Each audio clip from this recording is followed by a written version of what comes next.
بسم اللہ الرحمن الرحیم۔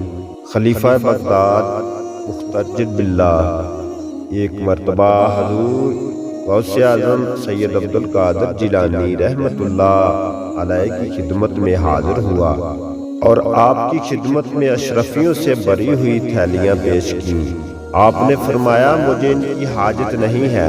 جب خلیفہ نے زیادہ اصرار کیا تو آپ نے ایک تھیلی کو دائیں ہاتھ میں رکھا اور دوسری تھیلی کو اپنے بائیں ہاتھ میں اٹھا لیا اور پھر اس کو زور سے دبایا۔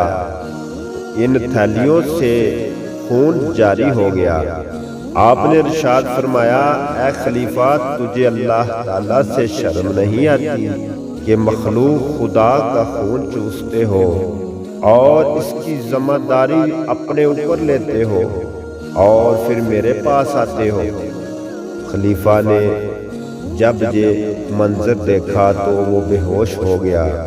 پھر حضرت شیخ سید عبدالقادر جیلانی رحمت اللہ علیہ نے ارشاد فرمایا اللہ کی قسم اس کو اگر حضور سرور کائنات صلی اللہ تعالی علیہ وسلم سے نسبت نہ ہوتی تو میں ان تھیلیوں کو اس قدر نچوڑتا کہ یہ خون بہہ کر اس کے محل تک چلا جاتا۔